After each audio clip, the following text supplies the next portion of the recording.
I remember the exact moment I got scared. I was standing in my own kitchen, a kitchen I have cooked in for 30 years, and I could not remember why I had walked in there. I stood there for a full minute, just waiting, hoping it would come back. It did not. And that night, lying in bed, I did something I had been avoiding for months. I let myself think the thought I had been pushing away. What if this is the beginning? What if those little moments, the forgotten names, the repeated stories, the words that vanish right when you need them, what if they were not just normal aging? What if they were something worse? I think if you are watching this video, you know exactly what I am talking about. You have had that thought too, and it is terrifying in a way that is hard to explain to people who have not felt it yet. I spent months being afraid, quietly, alone with it. And then I started doing the research. And what I found completely changed everything I thought I knew. Because here is what the science actually says. Dr. Dale Bredesen is a neurologist at UCLA and the author of the landmark book, The End of Alzheimer's. He has spent his career studying cognitive decline, and his conclusion after decades of research is not doom.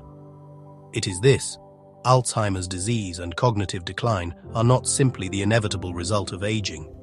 They are the result of identifiable, addressable factors, and those factors can be changed, not managed, changed. Your brain cells are not dying, they are going quiet. And quiet, unlike dead, can be reversed. I am going to show you exactly how, using things that cost almost nothing. And I am going to show you by telling you what I did, what actually worked, and what the science says is behind every single step. Stay with me, because your story does not have to end the way you are afraid it might. A massive study analyzing over 10,000 MRI brain scans confirmed what researchers had suspected for years. Memory loss after 60 is not primarily caused by brain cells dying. It is caused by the connections between brain cells weakening, by brain tissue slowly shrinking when it is not getting what it needs. And the researchers found that this process is not the same for everyone. It is not inevitable.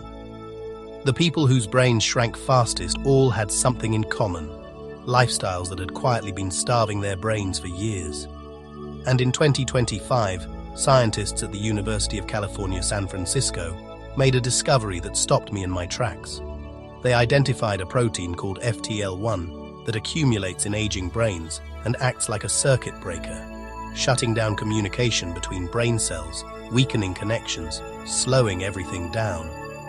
When they reduced FTL1 in aging mice, memory performance improved dramatically. Brain cells that had gone dark lit back up. Dr. Saul Villada, the lead researcher at UCSF, described it this way: the aging brain is not a broken brain. It is a brain under conditions it was never designed to sustain. Change the conditions. Change the outcome. That was the sentence that turned my fear into a plan. I was not watching my mind disappear. I was watching my brain run on empty. And empty, unlike broken, I could do something about. Once I knew it wasn't inevitable, I needed to find the people who were actually beating it. And the first place I found them was the last place I expected. Nigeria. Africans living in Nigeria have Alzheimer's rates up to 5 times lower than African Americans living in Indianapolis. Same genetic background, completely different outcome. I had to understand why Nigerians had a 5 times lower rate of Alzheimer's. So I dug into what they were eating, and the answer was surprisingly simple. Their diet is built around beans, packed with folate and plant protein. They eat whole yams, a complex carb that keeps blood sugar stable, and fish several times a week, rich in omega-3s that protect the aging brain. Every meal comes loaded with leafy greens, cooked into rich soups, not as a side dish, but as the foundation. Now compare that to the average American diet: processed foods, sugary drinks, and very little fiber. When Nigerian families moved to America and started eating our way, their Alzheimer's risk climbed toward ours within a single generation. Same genes, completely different food, completely different outcome. That was the moment I stopped being afraid and started being angry. And that anger sent me looking for more. And I found it in rural India, which has the lowest Alzheimer's rates in the entire world. And the one thing that stood out above everything else in their diet: turmeric, in nearly every meal, every single day. Dr. Gary Small, director of the UCLA Longevity Center, calls the active compound in turmeric one of the most promising natural brain protective substances ever identified. It reduces inflammation. It fights the plaques linked to Alzheimer's. It actually helps your brain grow new connections. $3 at any grocery store. And then there was Ikaria, a tiny Greek island where National Geographic researcher Dan Buettner found that dementia is virtually non-existent. People live past 90 there with sharp, clear minds. And when researchers went to find out why, they found no supplements, no programs, no expensive treatments. Just walking everywhere, eating simply, napping every afternoon, and gathering with neighbors every single day, not for a special occasion, just because that was Tuesday. 3 cultures, 3 continents, all pointing to the same truth. It was not my destiny. It was my daily choices. And daily choices, I could change. Now let me tell you exactly what I started buying at the grocery store, and what it costs. I want to be honest with you. When I started this, I expected the solution to be expensive. I expected supplements, programs, gym memberships. I expected to be priced out of my own recovery. Instead, I went to the grocery store with $20. First, black-eyed peas and beans. They're loaded with folate, which the Mayo Clinic links to protecting brain tissue. I add them to soups, rice, and salads. Second, whole yam. It has a low glycemic index, keeping blood sugar stable. I boil, mash, or roast it. Third, fish. I opt for frozen salmon, high in omega-3s, or sardines in glass jars to avoid BPA. 2 servings a week is all the research requires. Fourth, spinach. A brain-protective food I add to my eggs. You can't taste it. An invisible brain upgrade. Fifth, eggs. A rich source of choline for memory. I scramble 2 every morning. Sixth, turmeric and black pepper. It reduces neuroinflammation. A pinch of pepper boosts absorption. Seventh, frozen blueberries. Harvard found they can delay memory decline. I put them in my oatmeal. Eighth, walnuts. A UCLA study linked them to better cognitive scores. 7 halves a day is the research-backed amount. And ninth, dark chocolate, 70% cocoa or higher. It increases blood flow to the brain. 2 squares became my favorite part of the day. Now the activities. All of them free.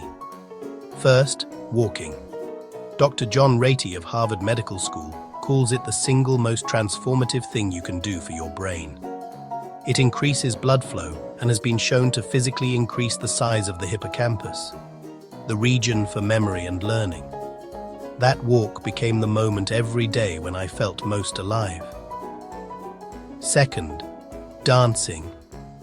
A study in the New England Journal of Medicine found dancing was the leisure activity most strongly associated with reduced dementia risk. It forces your brain to learn movement, process music, and maintain balance all at once. That multi-region activation is uniquely powerful. I started dancing to 3 songs every evening. Third, puzzles. The New York Times mini crossword is free every day. Within weeks, I noticed words were coming back faster. And finally, real conversation. Harvard professor Dr. Lisa Berkman found that people with strong social ties have significantly lower rates of cognitive decline. I called a friend, and my mind felt sharper afterward. Not just happier, sharper. Now here is where I am today, and I want to be honest, not a fairy tale. 3 months after I started, the eggs with turmeric, the blueberries, the beans, the frozen salmon, the morning walks, the dancing, the crossword puzzles, the phone calls. I was standing in my kitchen one morning and I realized something. I had not had one of those moments in 2 weeks. You know the ones. Where you stand somewhere and the reason you are there is just gone. I was not standing there searching. I was just cooking, present, confident, in my own kitchen. Dr. Dale Bredesen at UCLA says this in his research. The brain is not a fixed organ. It is a dynamic one, and given the right conditions, it will respond, it will recover, it will grow. I believe him because I lived it. Here is your plan starting tomorrow. Every morning, 2 eggs scrambled with spinach, turmeric and black pepper, a cup of frozen blueberries in your oatmeal. Outside within 30 minutes of waking for a 30-minute walk. 15 minutes of a crossword or puzzle with your coffee. Every afternoon, a small handful of walnuts, a real conversation with someone you care about.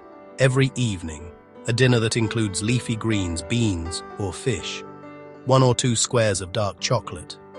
3 songs of dancing in your living room. 1 new thing learned. Total daily cost, under $3. I know how dark that fear is. The one that whispers at 3 a.m. that the person you have always been is starting to slip away. I know because I felt it, and I am here to tell you, from the other side of it, that it does not have to be your story. You are not broken. You are not disappearing. You are simply a brain that has been waiting for someone to show up for it. Show up tomorrow morning. That is where it starts. That is where I started. And that, I promise you, is where the fear ends. If this video gave you something today, drop a comment below and tell me where you are going to start. The turmeric eggs, the walking, the dancing in the kitchen, and if someone you love has been quietly carrying this fear, please share this video with them. They deserve to know what I know now. Subscribe for a new video on senior health every single week. I will see you in the next one.